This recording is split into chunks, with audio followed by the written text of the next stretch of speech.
Hello, good morning everyone. तो आपका स्वागत है स्टूडेंट एल जीके में। तो आज मैं लेके आया हूँ आप लोगों के लिए 5 जनवरी 2022 का current affairs and top GK. ठीक है, तो हम शुरू कर लेते हैं। पहला क्वेश्चन आप लोगों के सामने है, अगरतला हवाई अड्डे का नाम क्या है। ठीक है, तो अगरतला हवाई अड्डे का नाम है महाराजा वीर विक्रम हवाई अड्डा। ठीक है, प्रधानमंत्री मोदी जी ने कल ही यहाँ पर नए टर्मिनल भवन का उद्घाटन किया था। अगरतला जो त्रिपुरा राज्य की राजधानी है। ठीक, त्रिपुरा के वर्तमान मुख्यमंत्री कौन है? बिप्लब कुमार देव। ठीक है, अब भारत में हवाई अड्डा से रिलेटेड जो क्वेश्चन है उसको भी जान लीजिए। भारत में वर्तमान में 34 अंतर्राष्ट्रीय हवाई अड्डा है। अंतर्राष्ट्रीय हवाई अड्डा उसे कहते हैं जहां से विदेशों के लिए यानी कि दूसरे राष्ट्रों के लिए फ्लाइट सेवा उपलब्ध है। ठीक है, सबसे बड़ा हवाई अड्डा जो भारत का है वो है इंदिरा गांधी अंतर्राष्ट्रीय हवाई अड्डा, जिसे आईजीआई एयरपोर्ट भी बोलते हैं, जो कि नई दिल्ली में है। ठीक है, वर्तमान में नागर विमानन मंत्री ज्योतिरादित्य सिंधिया है। ठीक है, दूसरा क्वेश्चन आप लोगों के सामने है, फ्लोरोना क्या है? फ्लोरोना क्या है? तो इसका जो आंसर है वो है, जब इंसान में एक साथ फ्लू और कोरोना संक्रमण हो तो इसे फ्लोरोना कहते हैं। फ्लू एक सर्दी जुकाम है, ठीक है, यानी एक साथ कोरोना वायरस और इन्फ्लुएंजा वायरस का अटैक हो किसी इंसान में। इन्फ्लुएंजा वायरस से क्या होता है? फ्लू होता है। तो फ्लोरोना का पहला जो केस मिला है वो इजराइल देश में मिला है और ये एक गर्भवती महिला में पाया गया है। तीसरा है, एनसीबी के चर्चित मुंबई जोनल डायरेक्टर समीर वानखेड़े की नियुक्ति कहाँ हुई है?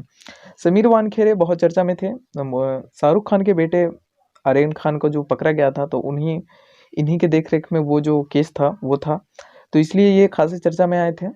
तो इनका जो नया नियुक्ति किया गया है राजस्व खुफिया निदेशालय यानी डीआरआई में, डायरेक्टरेट ऑफ रेवेन्यू इंटेलिजेंस में। ठीक है, इनको हटाया नहीं गया है वहां से, एनसीबी से। इनका जो पद था वो 31 दिसंबर को खत्म हो रहा था एनसीबी में।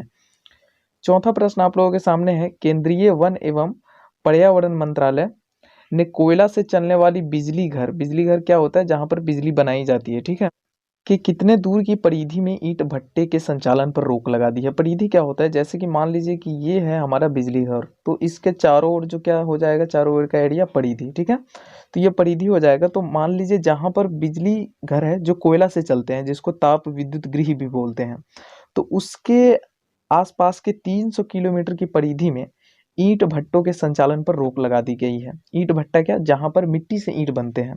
अब जो रोक लगा दी गई है, तो इन चिमनियों का क्या होगा, फिर ईंट कैसे बनेंगे? तो इसका भी सॉल्यूशन सरकार ने दिया है। क्या किया है कि अब क्या होगा कि मिट्टी से बनने वाली ईंट को लाल ईंट कहते हैं, जिस पर रोक लगा दिया गया है। कहाँ? कोयला से चलने वाले बिजली घर के 300 किलोमीटर के परिधि के अंदर। तो अब इन क्षेत्रों में फ्लाई ऐश का उपयोग होगा ईंट बनाने के लिए। फ्लाई ऐश क्या है? कोयला जब जलता है बिजली घरों में, तो उनमें जो कोयला जलने से जो अवशेष प्राप्त होता है उसको फ्लाई ऐश कहा जाता है। तो अब यही फ्लाई ऐश का उपयोग किया जाएगा ईंट बनाने के लिए। चौथा क्वेश्चन आप लोगों के सामने है, केन बेतवा लिंक प्रोजेक्ट किन किन राज्य से संबंधित है? केन और बेतवा एक नदी है, ठीक है, दो नदी है। केन अलग नदी है और बेतवा अलग नदी है। तो इन दोनों नदियों को जोड़ करके नहर भी निकाला जाएगा, डैम भी, बांध भी बनाए जाएंगे, जिस पर जल विद्युत संयंत्र भी बनाए जाएंगे, यानी हाइड्रो पावर भी बनाए जाएंगे। ठीक है, तो उससे क्या होगा कि इन दो राज्यों को लाभ मिलेगा, मध्य प्रदेश और उत्तर प्रदेश। तो एग्जाम में अगर आ जाए कि केन बेतवा लिंक प्रोजेक्ट किन किन राज्यों से संबंधित है, तो एक है मध्य प्रदेश और दूसरा है उत्तर प्रदेश। ठीक है, उसके बाद चलते हैं, पांचवा क्वेश्चन आ गया है, किस देश को हाल ही में यूरोपीय संघ की अध्यक्षता मिली है? यूरोपीय संघ कुछ यूरोपीय देशों का संघ है। यूरोप के सभी देशों का संघ नहीं है, क्योंकि यूरोप में 45 देश है और यूरोपीय संघ में मात्र 27 देश ही शामिल है। कुछ देश यूरोपीय संघ में शामिल नहीं भी है जो यूरोप के हैं। ठीक है, तो किस देश को हाल में ही यूरोपीय संघ की अध्यक्षता मिली है? तो वो है फ्रांस को। ठीक है, अब यूरोपीय संघ के बारे में हम थोड़ा बहुत जान लेते हैं।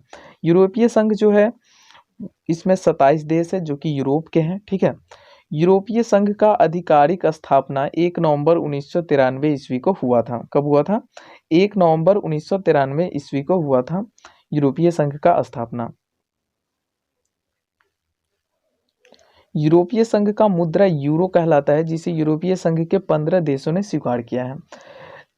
यूरोपीय संघ के जो 15 देश है उसमें एक समान मुद्रा चलता है, समझ गए, यानी कि अलग अलग देशों में अलग अलग मुद्रा नहीं, उस मुद्रा का नाम यूरो है। ठीक है, यूरोपीय संघ का मुख्यालय बेल्जियम के ब्रुसेल्स शहर में है।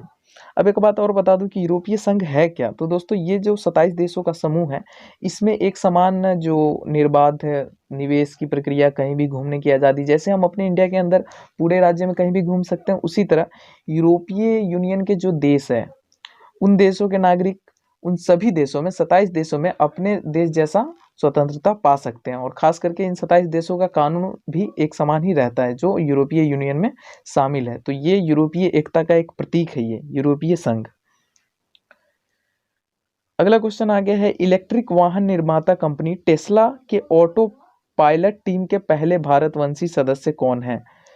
ऑटो पायलट को यहाँ पर ऑटो पहले हो गया। तो ऑटो पायलट टीम क्या होता है कि किसी भी कंपनी का एक ग्रुप होता है जो उसके नए नए जो प्रोजेक्ट होते हैं उसके लिए काम करते हैं। तो उसमें जो टेस्ला जो ई वाहन बनाते हैं, इलेक्ट्रिक व्हीकल्स बनाते हैं, उनके ऑटो पायलट टीम के पहले भारतवंशी सदस्य कौन है? अशोक इल्लुस्वामी। ठीक है, अब टेस्ला के बारे में भी जान लेते हैं। टेस्ला एक कंपनी है जिसके सीईओ एलन मस्क है और एलन मस्क दुनिया के सबसे अमीर व्यक्ति हैं। एलन मस्क पेपल और स्पेस एक्स कंपनी के भी फाउंडर हैं। एलन मस्क वर्तमान में दुनिया के सबसे अमीर आदमी हैं, मैंने आपको पहले ही बता दिया। इनके पास 282 बिलियन अमेरिकी डॉलर की संपत्ति है। अगला प्रश्न आप लोगों के सामने है, सूडान के प्रधानमंत्री ने हाल ही में इस्तीफा दिया है, उनका नाम क्या है?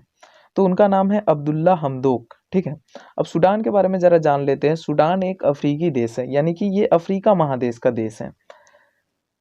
सूडान से अलग होकर 2011 में एक नया देश दक्षिणी सूडान बना है।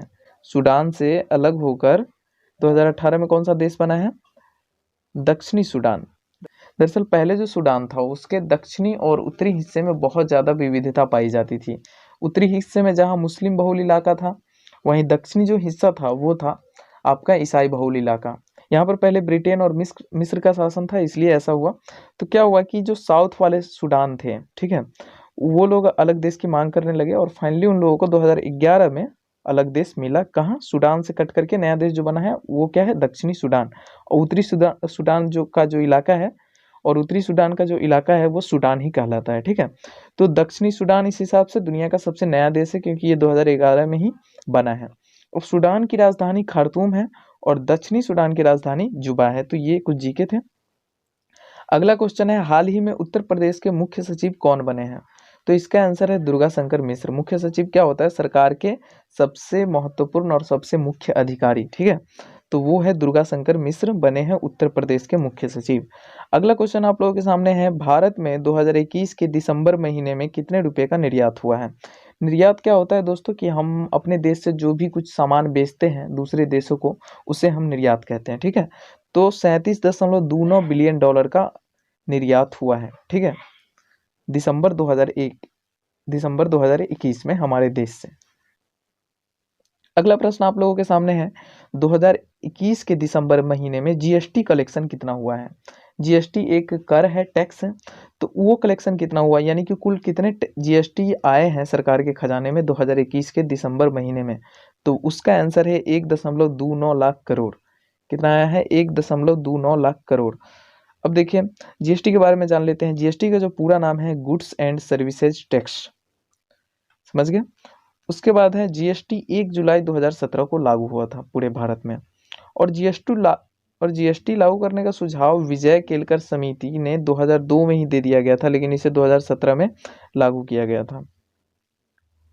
तो ये था फाइनली आज का जो करंट अफेयर्स था कुछ, तो इसके बारे में हमने बात कर लिया। अब चलते हैं 5 जनवरी के इतिहास के बारे में बात करते हैं। तो 5 जनवरी 1919 को जर्मन वर्कर्स पार्टी की स्थापना हुई थी, जो बाद में नाजी पार्टी बन गया। और इसी पार्टी के जो मुखिया थे, प्रमुख कह सकते हैं, सुप्रीमो कह सकते हैं, वो थे हिटलर। हिटलर को तो आप जानते ही होंगे। ठीक है, जर्मनी का तानाशाह, ठीक है, जिनके कारण द्वितीय विश्व युद्ध हुआ था। अगला है 5 जनवरी 2005 को सौर मंडल का सबसे बड़ा बौना ग्रह एरिस्का का खोज हुआ था। बौना ग्रह क्या होता है? बौना ग्रह वो खगोलीय पिंड है जो किसी कारणों से ग्रह की श्रेणी में नहीं आते हैं, तो उसे बौना ग्रह मान लिया जाता है, लेकिन ये भी सूर्य का चक्कर लगाते हैं। समझ गए? अगला प्रश्न है, 5 जनवरी 2014 को जीसैट 4 दूरसंचार उपग्रह प्रक्षेपण किया गया था। ये जीसैट 4 जो उपग्रह है ये हमारे देश का ही है, इंडिया का ही है। यहाँ पर जीसैट 14 लिखा गया है टाइपिंग मिस्टेक से। जीसैट 4 उपग्रह प्रक्षेपित किया गया था कहाँ? अंतरिक्ष में 5 जनवरी 2014 को। ये एक संचार उपग्रह था। अगला है 5 जनवरी 1941 को मंसूर अली खान पटौदी का जन्म हुआ था। इस जो भारतीय क्रिकेटर थे, ठीक है, और इन्हीं के पुत्र हैं सैफ अली खान। समझ गए, जो अभिनेता है सैफ अली खान इन्हीं के बेटे हैं। अगला प्रश्न है 5 जनवरी 1955 को ममता बनर्जी का जन्म हुआ था। कब हुआ था? ममता बनर्जी वर्तमान में पश्चिम बंगाल राज्य की मुख्यमंत्री हैं और लगातार 3 बार से मुख्यमंत्री है, यानी कि उनका तीसरा टर्म है। 10 साल मुख्यमंत्री रह चुके हैं और 2021 में ही जो चुनाव हुआ था तो वहाँ फिर से वो मुख्यमंत्री चुनी गई थी। ठीक है, तो ये उसके बाद आप दीपिका पादुकोण को तो जानते ही होंगे, भारत की बॉलीवुड अभिनेत्री। इनका भी जन्म हुआ था 5 जनवरी 1986 को। कब हुआ था? 5 जनवरी 1986 को इनका जन्म हुआ था, दीपिका पादुकोण का। तो इस तरह से आज का जो जीके एंड करंट अफेयर्स का डोज है वो आज खत्म होता है इस वीडियो में। ठीक है, तो आप लोगों से रिक्वेस्ट है कि अगर वीडियो पसंद आई है तो वीडियो को लाइक कर दे, साथ में चैनल पर नए हैं तो सब्सक्राइब करके बेल आइकन दबाना ना भूलें, क्योंकि यहाँ पर आपको ऐसे ही पीडीएफ और करंट अफेयर्स मिलते रहेंगे, वो भी रोजाना सुबह 7 बजे।